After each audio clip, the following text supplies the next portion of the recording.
Ada isu yang berkembang di media sosial belakangan ini, jihad akbar melawan Densus 88 dan suran membakar Polres-Polres se-Indonesia. Itu bahaya itu. Siapa yang menang lawan polisi? Nggak ada yang menang lah. Tapi bahayanya apa? Secara agama saya ingin katakan itu bahaya. Itu namanya bogot, memberontak kepada pemerintah yang sah.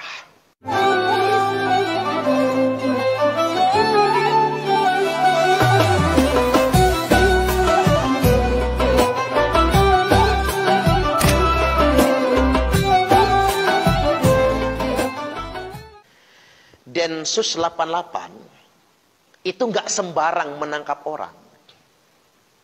Detasemen khusus anti teror itu menangkap orang itu pakai prosedur yang sangat cermat. Dan sudah ada pembuktian pendahuluan yang sangat akurat sekali, Pak. Dan itu bisa dibuktikan di pengadilan. Banyak kan yang beredar di media sosial itu seakan-akan Densus zalim tanpa bukti. Padahal itu buktinya sangat kuat di pengadilan. Terutama terkait dengan penyandang dana terorisme. Karena yang ditangkap itu terkait dengan jamaah Islamiyah. Dan sudah jelas bukti transfernya. Apa yang dilakukan terhadap itu semua. Dan begini, Densus 88 itu kalau nangkep orang itu, bukan baru tahu kayak kita nangkep begal motor. Kita nangkep begal motor ketika dia sedang menjebol kunci motor misalnya, kemudian ketahuan, lalu kita tangkap. Bukan begitu. Tapi memang sudah dikuntit sejak jauh-jauh hari. Saya ambil contoh sederhana, Pak. Pentolan Jamaah Islamiyah, JI, para Wijayanto, yang ditangkap beberapa waktu yang silam. Itu dikuntit oleh petugas sejak dia umur 23 tahun.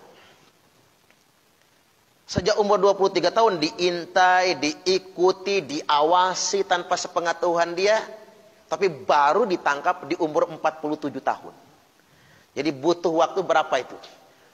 24 tahun, Pak, nguntitnya itu. Bukan nggak bisa ditangkap sejak awal. Karena kami butuh bukti yang sangat kuat dan akurat. Kata Densus 88. Sama kayak yang baru ditangkap itu. Itu bukan baru ketahuan kemarin-kemarin. Bukan. Memang sudah lama dipersiapkan. Diawasi dulu. Siapa tahu mereka bisa berubah. Siapa tahu dia bertobat. Karena gelarnya ustadz kan. Tapi lama-kelamaan kok makin jadi. Malah dia jadi mentor terhadap ustadz-ustadz yang baru di jamaah Islamiyah. Malah semakin mengkristal. Anti NKRI. Ini nggak bisa dibiarkan lagi. Dan sudah mulai menggalang dana. Termasuk Yayasan Abaya. Yayasan Abdurrahman bin Auf itu. Mereka pengelolanya. Dana kotak amal digunakan untuk kepentingan terorisme. Karena nggak bisa dibiarkan lagi. Takut berkepanjangan.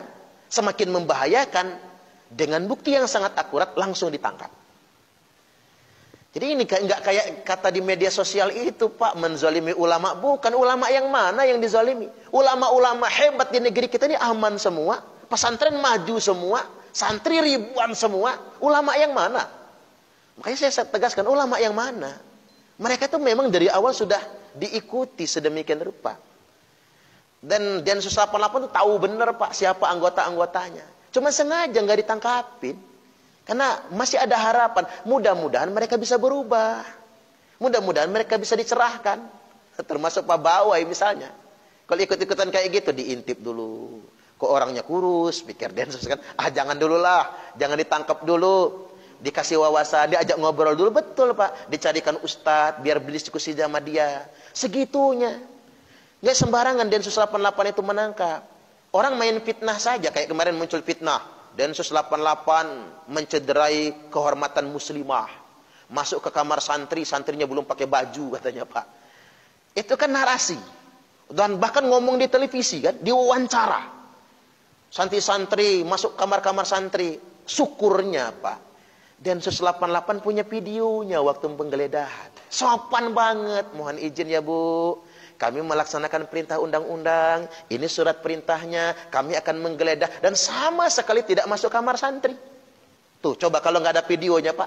Se-Indonesia orang akan mencaci maki Densus 88. Untung videonya siap semua. Itu namanya fitnah. Jadi teroris itu fitnah sekalipun mereka halalkan. Demi kepentingan mereka semua. Karena memang mereka tuh anti NKRI. Anti Pancasila.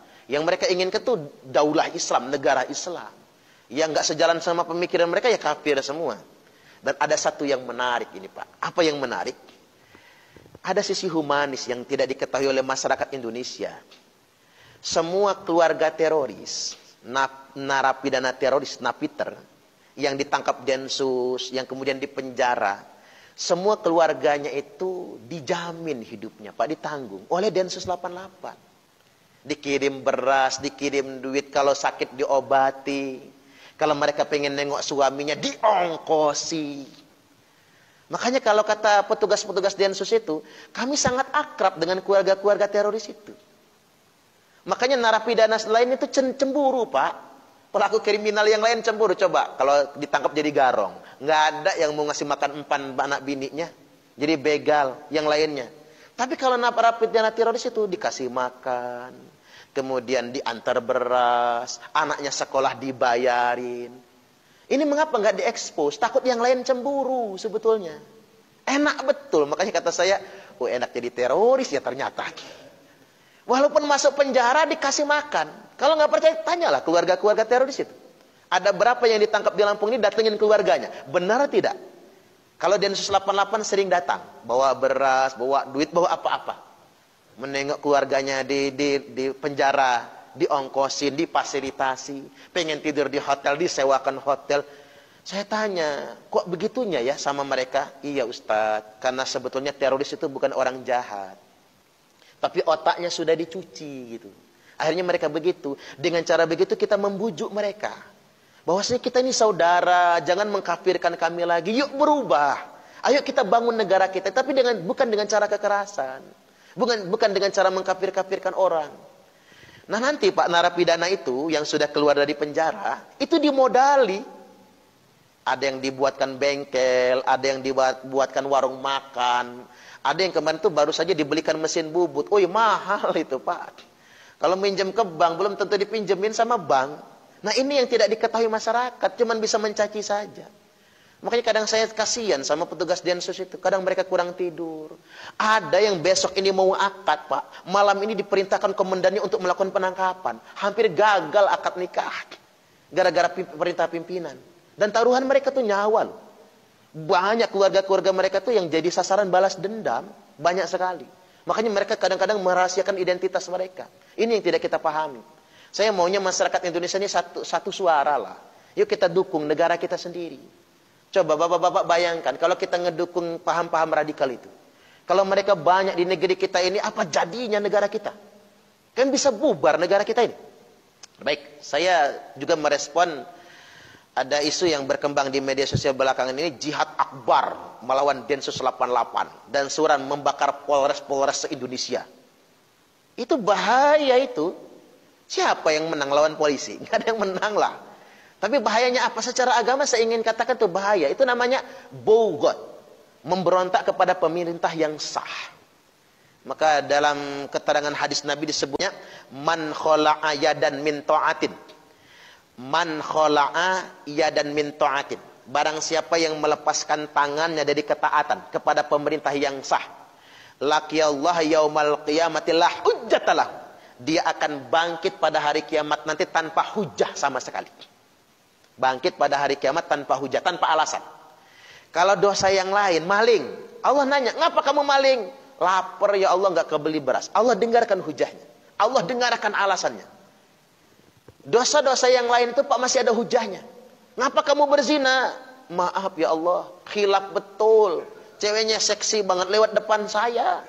Mana saya ini sudah seminggu ditolak bini terus misalnya kan. Hujah masih didengar oleh Allah Pak. Tapi kalau memberontak kepada negara, memberontak kepada pemerintah yang sah, la hujjatalah. Tidak ada hujah baginya. Tidak ada alasan. Allah tak mau mendengarkan alasannya. Wa man mata wa laisa fi unuqihi bai'atun mata mitatan jahiliyah. Dan barang siapa yang mati, tidak ada di lehernya ketaatan. Artinya dia sedang melepaskan diri dari kesetiaan kepada negaranya, kepada pemerintah yang sah, maka mata mitatan jahiliyah, maka matinya mati jahiliyah. Jadi hati-hati dengan seruan itu semua. Ngeberontak kepada negara itu tidak boleh. Masih mending kita negara demokrasi Pak, belum diapa-apakan. Kalau di Arab Saudi menyerukan suara untuk melawan kerajaan langsung dihukum pancung itu. Masih mending di negara kita. Orang masih berkata dan berpikir belum ada hukuman baginya. Kecuali kalau dia sudah melakukan tindakan.